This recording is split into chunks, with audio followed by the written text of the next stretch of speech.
built by loving hands in Germany many years ago. I remember the craftsmen Fritz and Franz polishing my wood until it shone. They attached each string and wound it until it sang. I had so many wonderful notes, 88 in fact, each one completely different. It was amazing. Fritz and Franz hugged me as I was loaded onto the shiny red truck and waved goodbye with tears in their eyes. I was going far across the ocean to the busy city of New York in America. They knew I was going to a foreign land where few people spoke German. I didn't care because everyone, everywhere understood my musical language. Auf Wiedersehen, yelled Fritz. Make beautiful music, cried Franz, and he wiped away his tears with a very large handkerchief.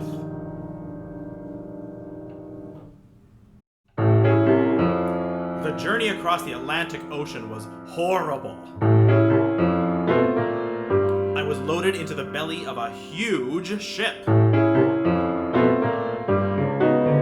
It was dark and lonely and very scary.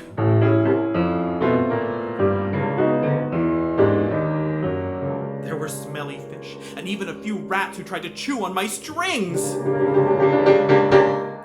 The ship groaned a horrible bass sound as it lunged from side to side. It made me seasick. I threw up several times on the harpsichord next to me.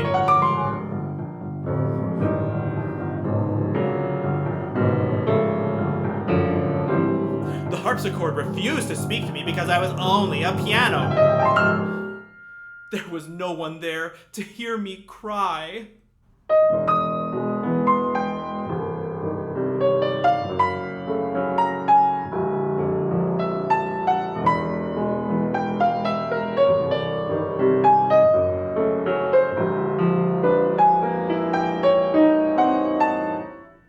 Finally, the lurching stopped, and an enormous crane unloaded me. I was frightened. I looked down and started to shake in mid-air. Be careful! Don't let him swing! Yelled the crane operator. He's a piano! He's supposed to swing! Laughed a man on the dock. I shook so hard my strings rattled. And I thought my beautiful wood was gonna split right off and fall into the water.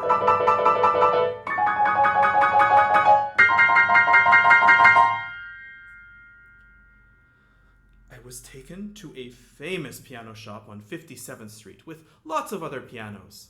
Everyone spoke different languages as they greeted the owners, Lotte and Schmendrick Schneckendorfer.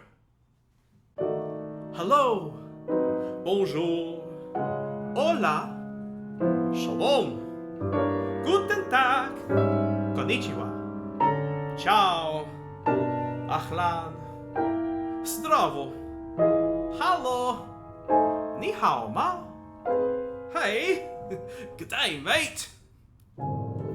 That first day, I was lost and confused.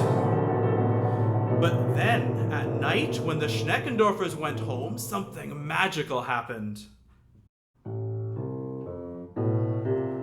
All the pianos came to life. We jammed all night long.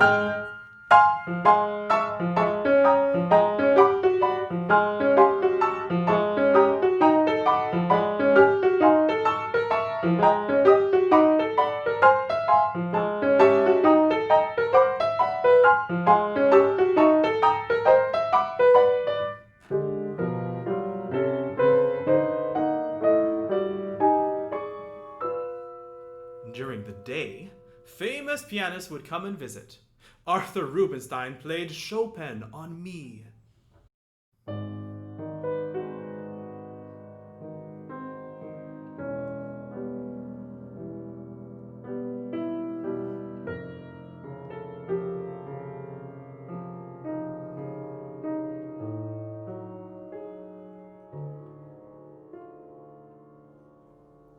Rudolf Serkin played Beethoven.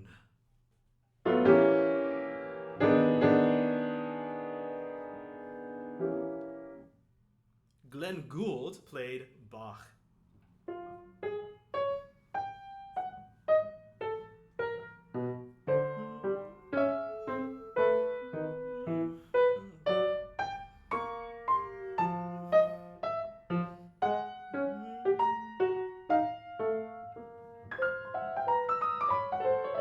Fats Waller, Billy Joel, and Stevie Wonder played their own compositions. They would sit down on my bench and tickle my keys. And I would sing the most beautiful melodies.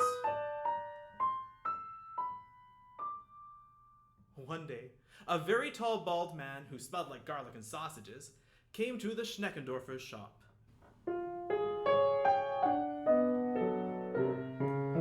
He sat down and played on several of the pianos, including me.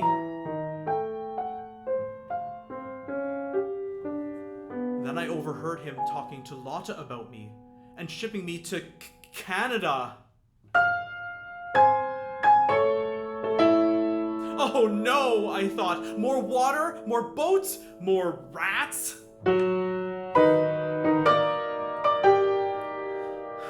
Early the next morning, a big red truck appeared.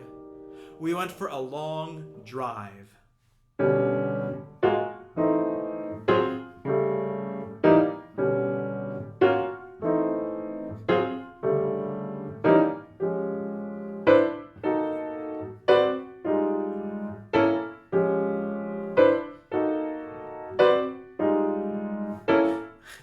And I was unloaded into a beautiful house by the lake. Unfortunately, there were a lot of smelly fish, but the view was great. I was in the house by the lake for 25 years, mostly by myself. I was the loneliest piano in the world. For many years, a little boy would come over. He liked to fish, and his fingers smelled like smallmouth bass and sunfish and worms. He used to run in, flip back my lid, and play chopsticks on me. The same piece every time.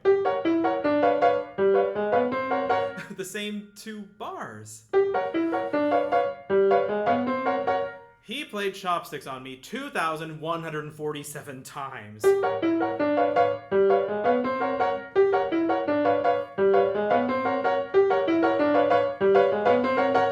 Then he moved away.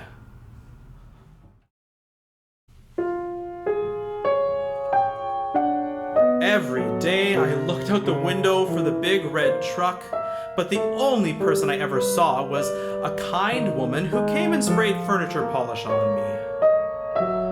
She tried to be nice and sang songs to me, but she did not know how to play the piano. Sometimes she brought her cat, who walked up and down the keys. But he wasn't a very musical cat. His pieces were not organized into chords and harmonies and patterns. They were sort of jumping, splashing pieces, if you know what I mean. I looked out over the lake, which was now covered in snow. I dreamed of Fritz and Franz back in Germany, and my old German friends in New York. But now I was silent and sad. How nice it would have been to sing and laugh and play again. And then suddenly the big truck came. The men took me on a long truck ride.